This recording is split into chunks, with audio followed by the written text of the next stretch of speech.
Anand Ranganathan, you said nothing about those white flags and the memorial where these white flags are, reading 6,78,584 flags put there for people who lost their lives, and the way India paraded its own dead on the front pages of various American newspapers. Wasn't that a commercial photo op done by them? No, Navika, indeed it was. It is a very somber reflection when a nation loses so many people as America has done and as India has also done.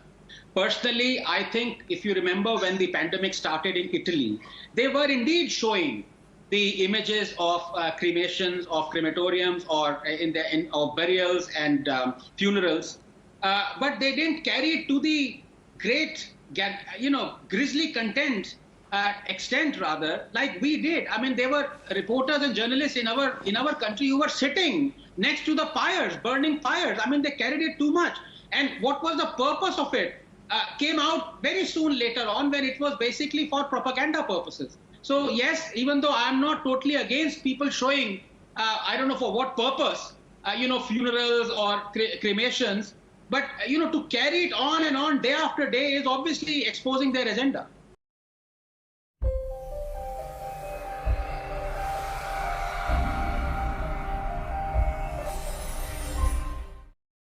बताइए घनश्याम तिवारी जी, तमाशा बना दिया लोगों की मौतों का New York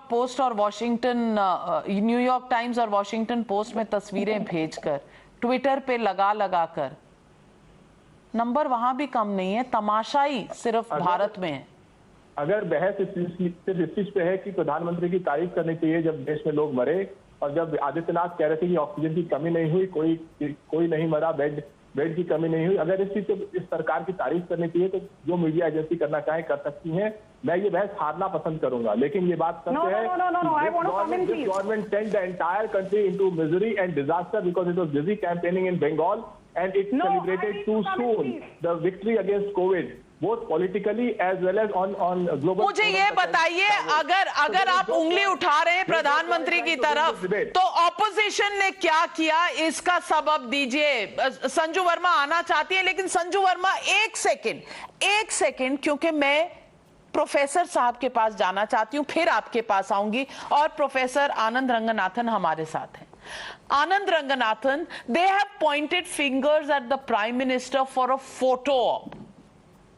They made the photo op of the dead bodies on the Ganga. Wasn't that photo op politics? No, what about Rajiv Gandhi's pictures from planes?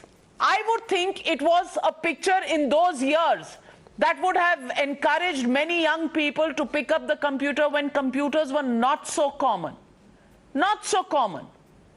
And it was good that Rajiv Gandhi put out. But that wasn't a photo op. When the Prime Minister Narendra Modi posts a picture, then that is a photo op. And that becomes evidence of a failure of foreign policy. I want to ask you, Dr. Anand Ranganathan, what is the opposition really thinking when it picks up subjects to criticize the Prime Minister?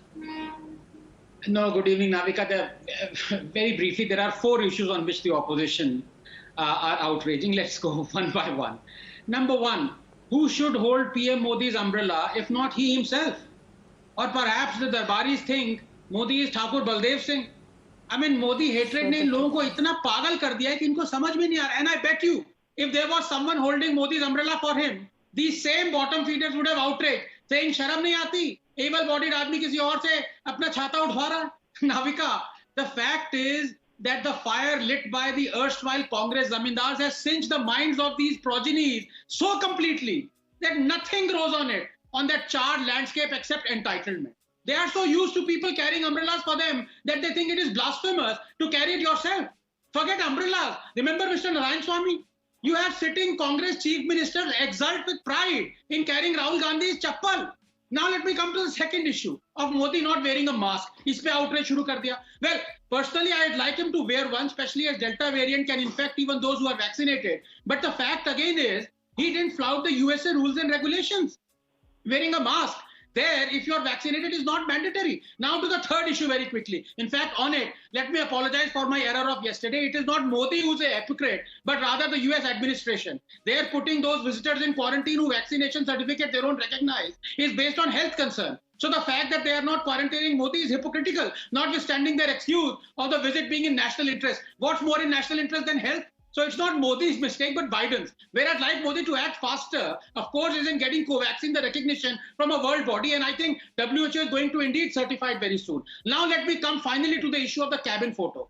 I mean, Navika, the whole brouhaha is ridiculous. Sure, you want to call Modi a narcissist? Chalo yaar, go ahead. I myself think there is some truth to it. He likes being photographed. He likes to dress well. Sometimes he even likes to carefully choreograph taking of his images. Okay, you can be critical of that. But in today's day and age, tell me one person, including you and me, Navika, who isn't like that. साला खुद 5 angle से selfie लेके Twitter पे डालोगे और फिर मोदी को गाली दोगे. Navika, just 30 seconds. Have other world and Indian leaders indulged in the same kind of image consciousness as building as Modi? Yes. Is he using state money to do this? No. Did he snatch INS Virat aircraft carrier and its officers for his private holiday and make them his butlers while he clicked photos of his snorkeling like Rajiv Gandhi and family did? No. Bottom line is, he's an image-conscious politician who has the pulse of the Indian voter. You can hate him for it, sure, but that will only make him smile. He's trolling you without you knowing it. तो दोस्तों, अगर आपने video यहाँ तक देखी है तो video जरूर थोड़ी बहुत आपको अच्छी लगी होगी, इसलिए वीडियो को लाइक कर दीजिए, शेयर कर दीजिए और ऐसे ही वीडियो अगर आप और देखना चाहते हैं तो मेरे चैनल को सब्सक्राइब कर दीजिए। धन्यवाद।